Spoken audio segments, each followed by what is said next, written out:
Hello, Charlie. Hi, Lovely to Rose. be here. Very nice to be here with you in this sterile studio. How are you?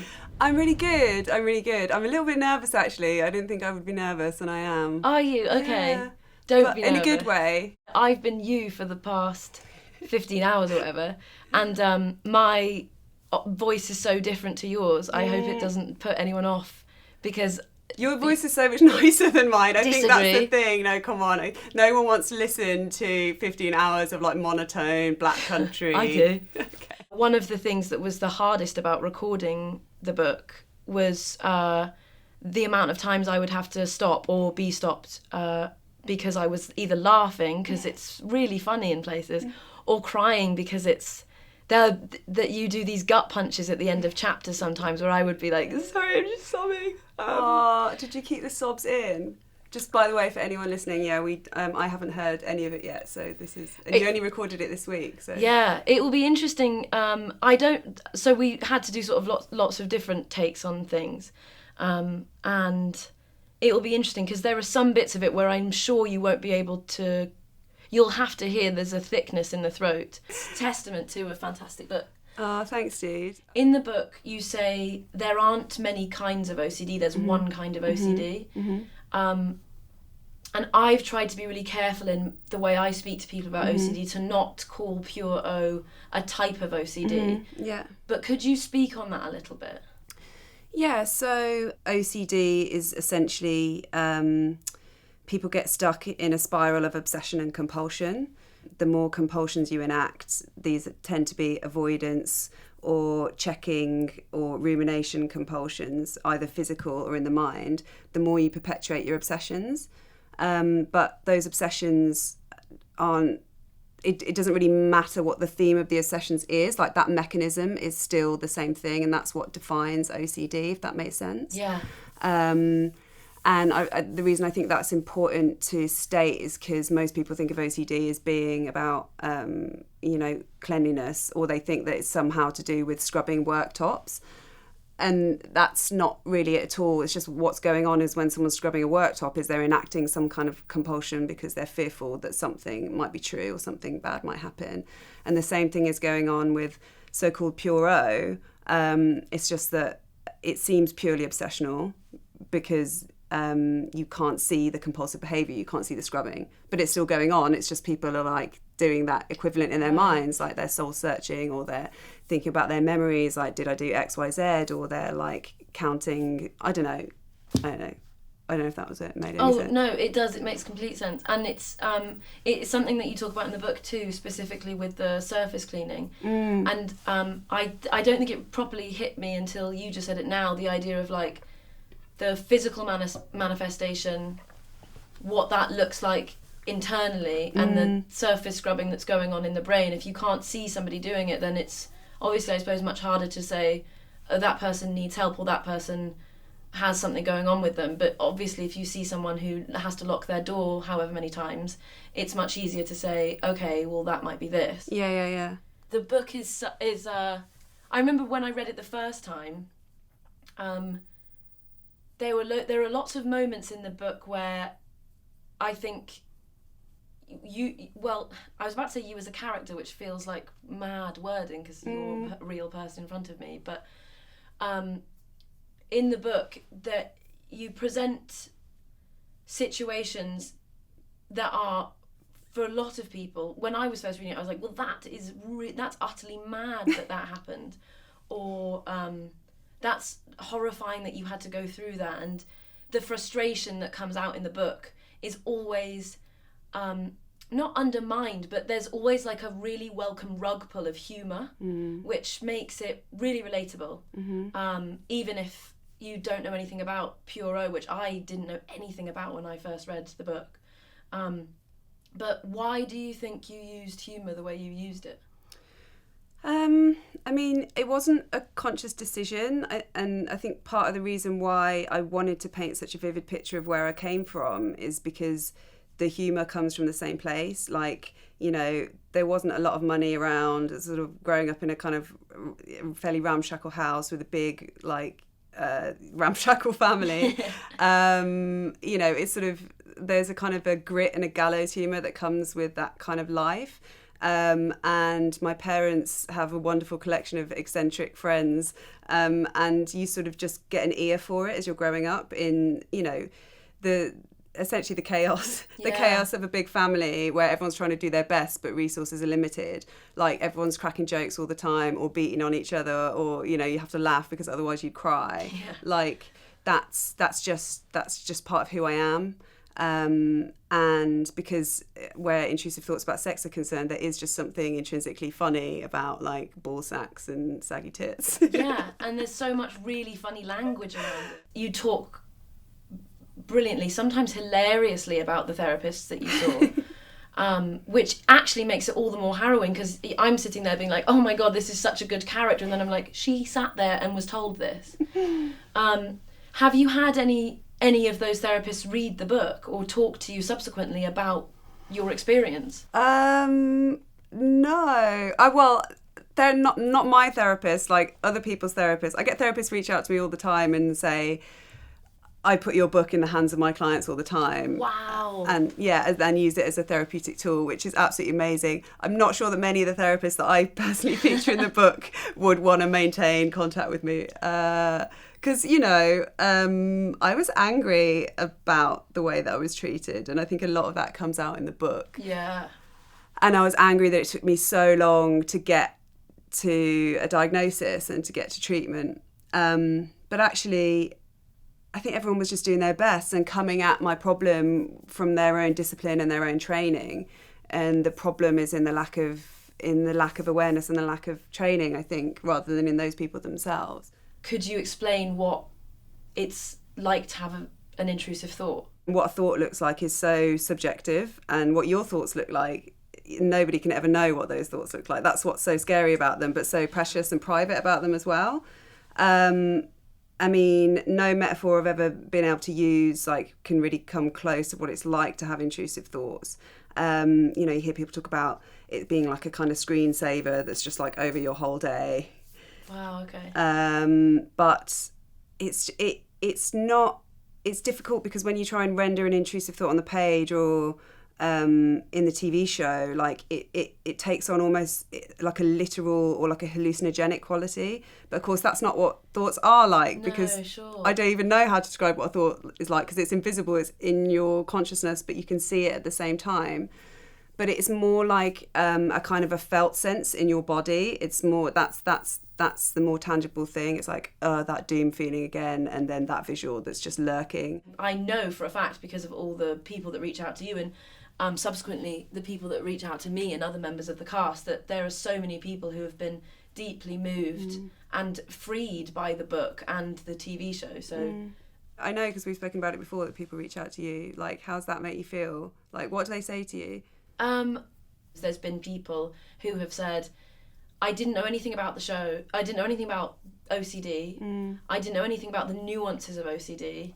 And I have a good understanding of it as a result. But more so than that, loads of people reach out and go, oh my gosh, I can show this TV show to my friends and family, and oh, sorry. Oh, stop. It's just very sweet.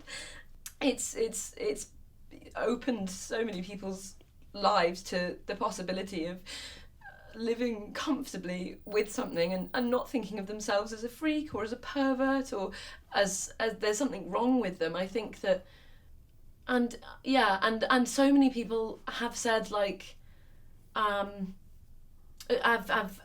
talked to me about the book and asked me about, a lot of people ask me about you, which I really like. Is I think that because for a lot of people who've read the book, Marnie is Rose. There is a lot of you in Marnie. There's a lot of your humour, I think, and there's a lot of your courage and determination. You talk in the book about the Guardian article coming out and the way that your friends and family responded. How was it when the book came out? It was still so difficult for them to process the fact that I'd been suffering for so long and they didn't know. And I think there was a lot of guilt attached with that for them. And that was hard for me to know that I'd essentially brought that about. Yeah. But then I think it's really important that people with mental health problems don't carry that shame and embarrassment and guilt around with them. Like, you know, I didn't choose anything that happened to me and I'm not ashamed of it. And I think there was a certain amount of collateral damage in that it's painful. It's painful for a family to know that their youngest child, that their baby went through that, but then also look at all the good that's come out of it. And that was something that I weighed up very consciously and I thought was worth doing. And I still think it is, and it's on my dad's bedside table, and he like dips into it really regularly, and it's just like, you know, he's super proud, and like, it's, yeah. Weirdly, I feel like I know people who have watched the show and then sort out the book, because a fictionalized account of things is one thing, but actually hearing someone's story for a lot of people is just a lot more grounding in the reality of the many forms that OCD takes on. Yeah. Has being part of the whole Pure project, has that changed your perception of mental health or changed the way you speak about mental health? Or yeah, it's a funny one, because I feel like any 20-something, I'm determined that I'm very woke, and I feel like for a while it was almost like the first thing I wanted people to know about me is like, in all aspects of things, I'm woke. And so saying like, it's good to talk about mental health and we need to talk about mental health and we should be talking about mental health doesn't mean you're talking about mental health. You're saying like, here's a headline and now, you know, that's out there, so that's good. But I don't think I'd ever really properly considered, other than people close to me, if I knew that they had something going on, or we had a very cursory look at mental health in a PSHE lesson. I think for a long time for me, mental health was what I'd seen or theorised, which was, if it was in women particularly, it was women sort of like over a sink, unable to complete a task, bursting to tears, or it was people who presented quite sort of like scary or dangerously, or it was sort of like insane asylums, or it was like old Irish looking castles with people in straitjackets. Yeah. And I knew that there was a lot more to it than that. I knew about depression and I knew about anxiety, and I definitely had heard of OCD. But I think it's one of those things where it's very easy to say, oh my God, like, if you ever want to talk about it, and never really expect anyone to want to talk about it. And the TV version of Pure, Marnie's journey is a journey in communication, really. It's a journey in talking about what's going on with her and finding people who are willing to listen, I suppose. And so I think that my thing now is the willingness to listen, rather than the willingness for people to know that I am with them, because it's not the same thing. Just in terms of playing Marnie, it felt like a big responsibility. The scene that really choked me up was when the moment where Marnie realises that she has OCD, when Joe Cole's character reads that diagnosis out of the textbook, which reflects quite closely the moment when I read that online when I was at university. It felt so real, and I just thought you did that so beautifully. And we were shooting in that beautiful old library, and I was just like lurking on the spiral staircase watching you guys and just like having a little blub.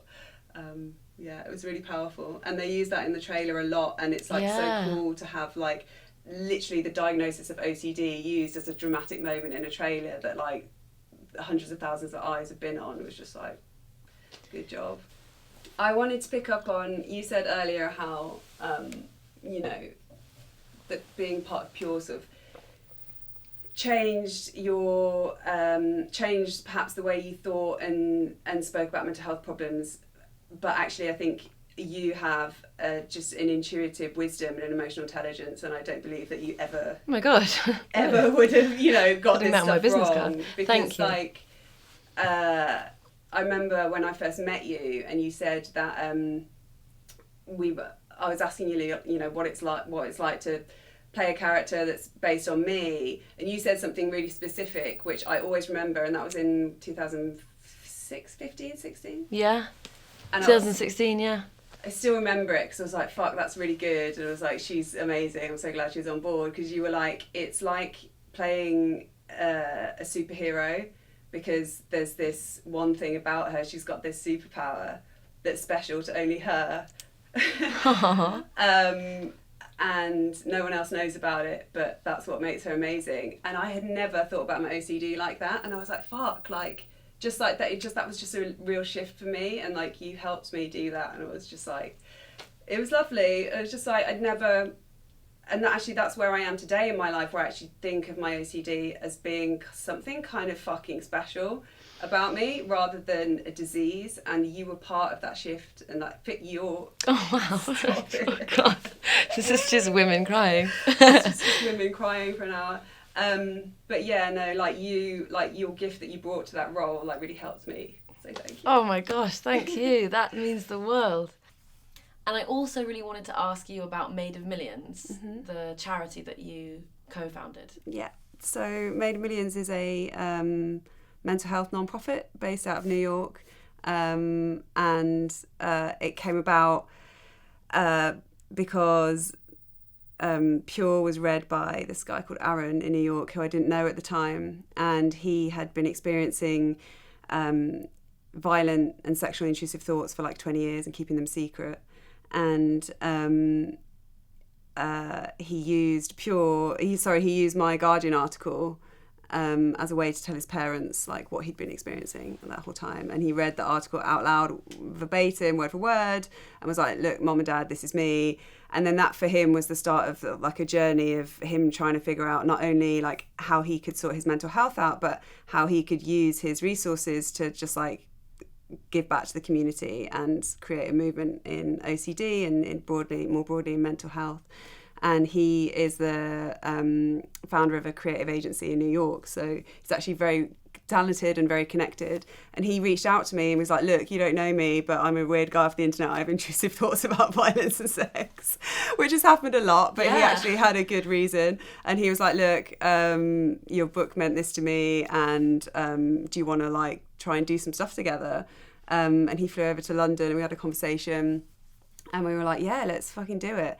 And it led to our nonprofit Made of Millions, which is basically where we started was in the power of storytelling. Like when you tell your story about mental health, like look at the things that can happen, this snowball effect. So we basically just put the word out that this is what we were doing. We were talking about mental health. We were funding projects, art projects for people to talk about their mental health. And it just started growing, and the community started growing, and people were writing pieces for us and like recording videos for us, and it has continued to grow and is turning into something really exciting. And now there's people all over the world having conversations via our platform, and we're publishing really amazing stuff. And yeah, it's just it's a lovely liberating thing to watch other people experience that that moment of just being who they are in public. And I think that resonates with people. It's powerful to see. I know it's the biggest cliche to say, but it has just been so worth it. And like, you know, I feel like Pure started pretty small. It started in here, then it was an article, then it was a book, now it's a TV show. But like, actually, it's grown from then, and it's interacting with like, so many different people's stories. But I just want to say thank you for the whole thing, and for for just giving voice to things that I couldn't say myself. You're a million times welcome. Made a million times welcome. And thank you. And yeah, thanks, man. It was lovely to chat to you. Thank you.